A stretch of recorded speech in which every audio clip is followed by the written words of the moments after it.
Grace and peace. This is Bishop Martin Wilson. Want to thank you for joining us for this module that is going to be a part of our Ecclesia Episcopal Online College. This module is entitled Gaining Respect as a Leader, Part Number 1. Gaining Respect as a Leader, Part 1. Ask that you do prepare to take notes on this, as it will be a test that will follow.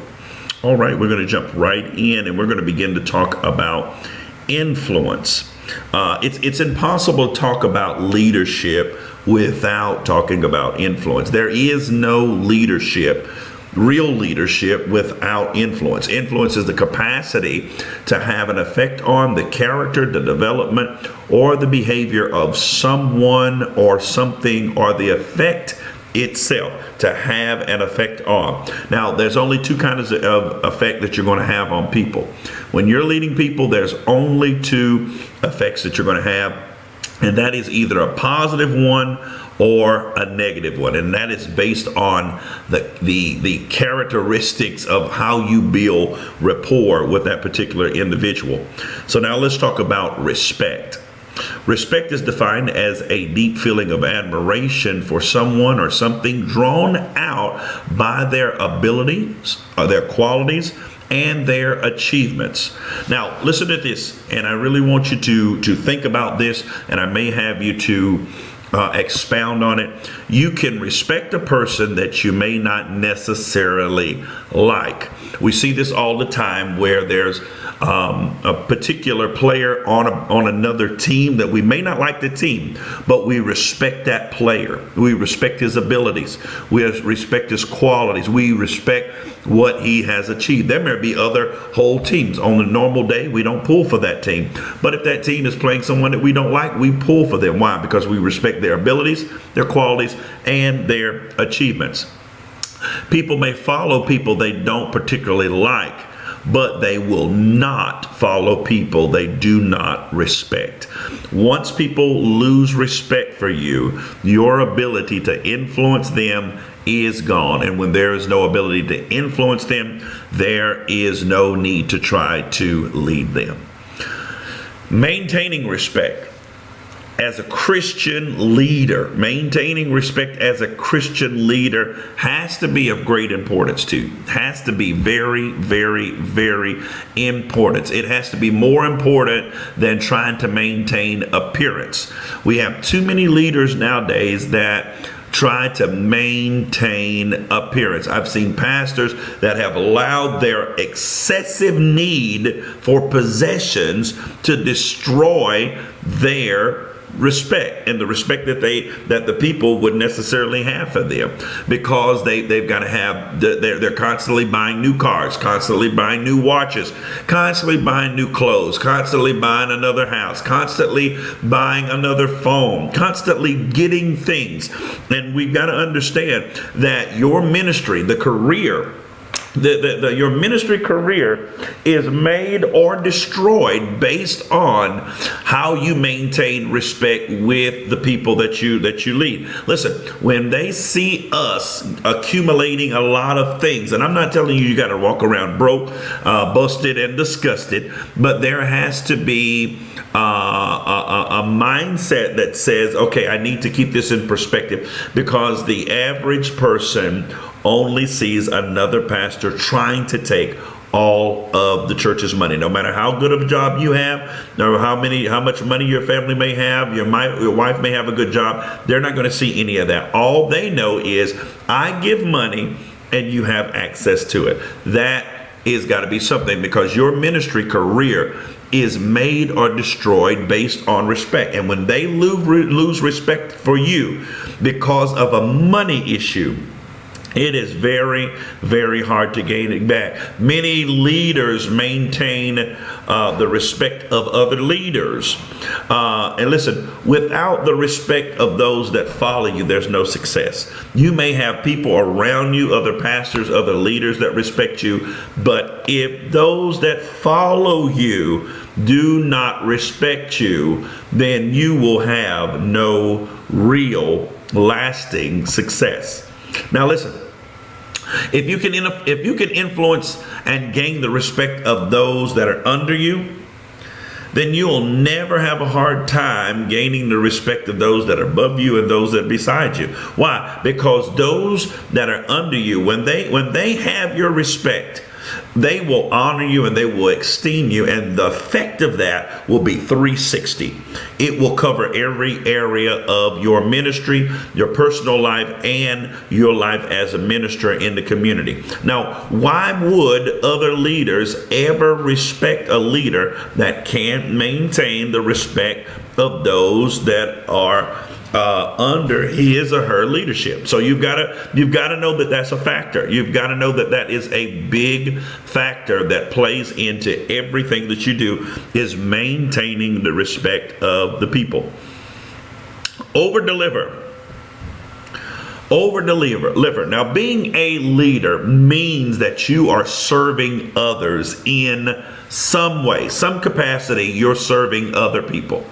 And you've got to think about the people that you will serve. They've got to be foremost in your mind. Who are they? What is important to them? Listen, you've got to know, especially when you're dealing with millenniums, you got to find out what is important to them. Because if you're not focused on what is important to them, then they don't want to hear anything that you got to say. One thing that I know that is very important to millenniums is their children.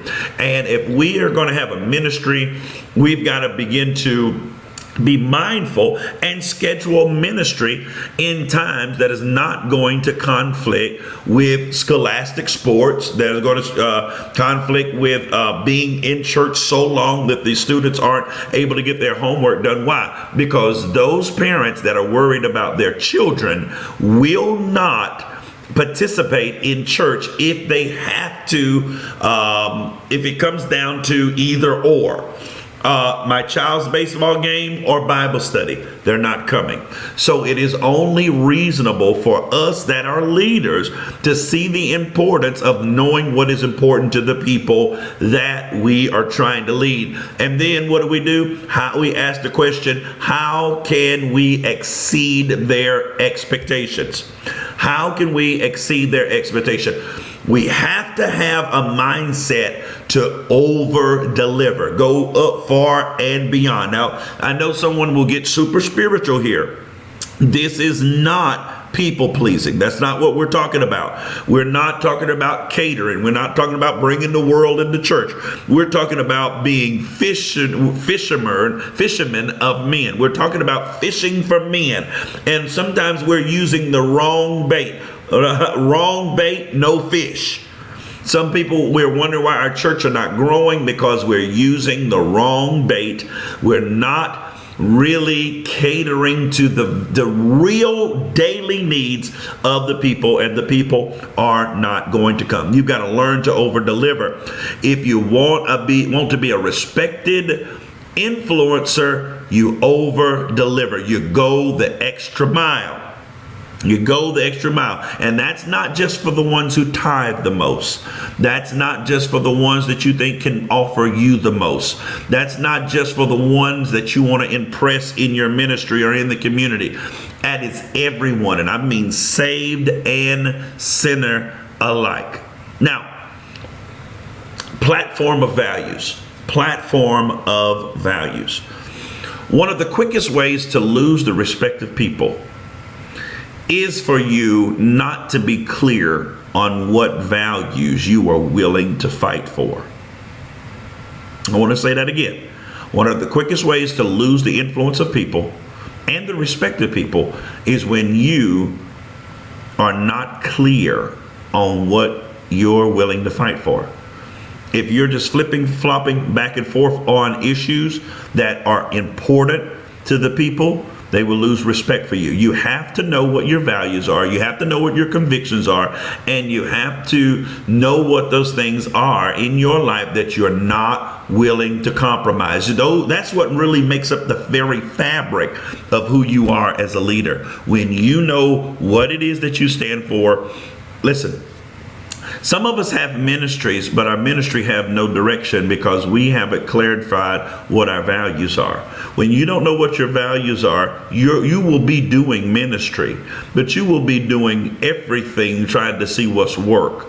You're shooting a shotgun instead of a .22 rifle, and you're never going to be able to really hit the target. You're hitting a lot of targets. You become a master of many things, but you become a jack of all trades, but master of none. So you're all over the place with your ministry. There's got to be a specific target, specific people that you're trying to reach, specific communities that you're trying to reach, specific goals that you are trying to reach in your ministry, specific things that you're teaching. Your teaching can't be all over the place. One week you're teaching this, one week you're teaching that. We wonder why some of the larger churches are growing. Those messages that those pastors preach, they take weeks, sometimes months to put those messages together because they have a preaching calendar. They know the direction that they want to go, and they go. Listen, all this that we get real super spiritual and deep. You know, when the Lord woke me up last night and gave me a message, I guess He had to if you haven't studied all week. But there needs to be a preaching calendar where you know the direction that you want to go. And it's not trying to get ahead of God, but it's asking God for the direction. And then once God gives you the direction, you follow the direction that God has given you. And God is not a last minute God. He will give you the directions for the whole entire year. There are some pastors that have preaching calendars for the whole year. They know the direction that they're going. They know what when a guest minister is coming months ahead of time, and none of those things are last minute. And even if another minister has to step in and preach, that minister, because the pastor meets with them, they have a regular meeting, they know the direction, and that minister can fall right in that same vein and continue. So you've got to know what your values are, got to know what your convictions are. That makes up the very fabric of who you are as a leader. Others are only willing to stand with you when you know and can clearly articulate what it is you really stand for. That's when people are really willing to go with you, when you know what do you stand for? What do you stand for? And it's got to be broader than one or two things. It's got to be broader than one or two things. I was really shocked and appalled during the election that there was a lot of people that voted for Donald Trump simply because. Now, I have no problem with you voting for Donald Trump, but my problem was voting for Donald Trump simply because he was against abortion, simply because he had one issue that you were willing to jump on the bandwagon and turn a blind eye to all the other issues that could really directly affect you. We can't do that as Christian leaders. We've got to know what we stand for. We've got to be able to clearly articulate what we stand for. And as a leader, you have to be able to identify your non-negotiables. Bear Bryant, he was a great football coach. He had a wonderful team. There was a player that came to his team, great star. They knew that he was going to offer a lot of value to the team. This player decided he was going to grow his mustache out real big. Bear Bryant said, well, our team is clean shaven. We don't do the large mustaches. We're clean shaven. He said, well, I'm not cutting it. He said, well, it's been nice knowing you. Maybe next year you could play for us. The next day the fella shaved. Why? Because Bear Bryant was able to clearly articulate his non-negotiable. There got to be some values that you have in your ministry that you're not willing to negotiate on, no matter who it is. You can't have favorites. You can't have things that you do for this group and things that you do not do for this group. You can't have favorites. You got to know what your non-negotiable values are. Not only do you have to know them, but you have to be willing to share those values and allow those that are with you they need to know what you stand for, and they need to be able to give you a check when you are out of line with what you say that you believe. Please understand, now when you share your values, that circumstances are going to rise, that are going to put those things that you say or you value, and those things that you say are non-negotiable, they're going to be circumstances that will arise, and you will be put to the test on what you say you believe. And your success and failure, success or your failure in this test will directly affect your level of respect among other people. So this brings us to the end of this particular module. I hope that it has been good. We will be having a part 2 of this particular module. We ask that you do now go and take your test. This has been Bishop Martin Woolson. God bless.